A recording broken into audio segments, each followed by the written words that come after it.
Mjeku kuron, natyra shëron. Kjo është fjalia që mund t'ua thotë çdo turist që të paktën një herë në jetën e tij ka vizituar Thethin.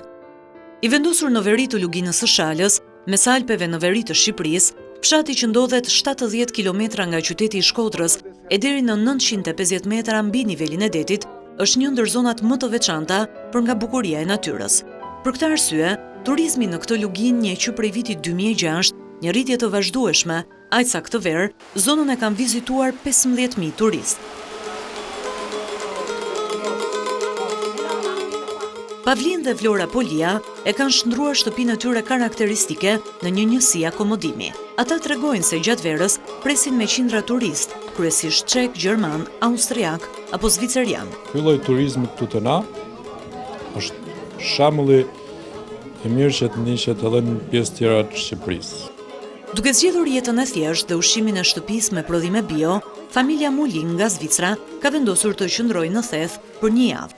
Kjo është vizita e tyre e parë në Shqipëri, të cilën e ka nisur me Valbonën e më pas Thethin.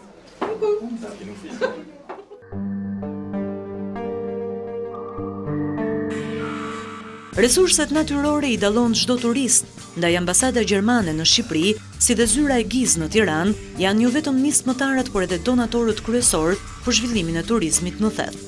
Projekti i fundit, i cili tashmë ka nisur të praktikohet, është Harta Majat e Ballkanit, me anë të së cilës turistët alpinistë mund të vizitojnë 3 shtete: Shqipërinë, Kosovën dhe Malinezi. Për krye diplomatin e Gjermanisë në Shqipëri, Helmut Hoffmann, është e rëndësishme që banorët e Thethit të ruajnë shtëpitë e tyre karakteristike, pasi betonizimi do të paksojë ardhjen e turistëve. Nëse e pyesni veten se pse vijnë turistët këtu, përgjigjja është e thjeshtë. Ata gjejnë natyrën dhe pamjen mahnitse, por edhe shtëpitë karakteristike. Kjo pasuri kulturore duhet të ruhet, duke restauruar shtëpitë tradicionale, të cilat shkojnë me stilin e zonës. Ky është një aset i madh, i cili nëse dëmtohet duke ndërtuar shtëpi moderne, do të sjellë jo përparim të turizmit. Është e vërtetë që këto 7 vitet e fundit, Thethi është kthyer në një nga atraksionet kryesore turistike për të huajt që vizitojnë Shqipërinë.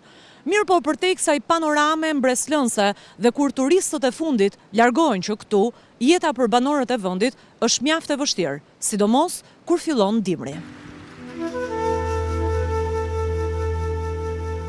Shkëlqimi turistik i zonës ka edhe anën tjetër të medaljes, varfërinë dhe prapambetjen. Kjo është shkolla e Thethit, e cila shërben njëkohësisht si 9 vjeçare dhe e mesme.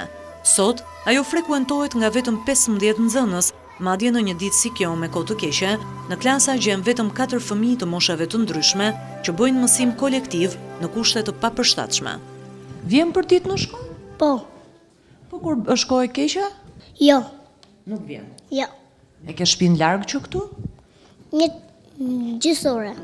Kryetari i komunës së Shalës, Bal Vuksani, tregon madje se fëmijët edukohen nga mësues të pakualifikuar, duke bërë që një pjesë e tyre të konsiderohen analfabet. Në zonë si të shkojnë, por mësimi bëhet ashtu si bëhet. Dhe me thonë si kena fëmijë në klasë 6-7 e s'din me shkrua. Po shteti vendoj këtu është një shoqat bamirëse, ose jefet improvise, si thonë. Na s'kena bëjmë në shëndetësi, as në arsim, as në infrastrukturë, as në elektricitet, në asnjë gjë. Gjastinës së verës në Theth gjen rreth 1500 banor, por dimri i ashpër dhe rruga që të sjell këtu, e që nuk mund të quhet as e tillë, bëjnë që në Luginë të jetojnë vetëm 20 familje të izoluara. Ndaj, lulëzimi i turizmit mbyllet në fund të tetorit për ta rigjetur atë përsëri vetëm në muajin maj të çdo viti tjetër.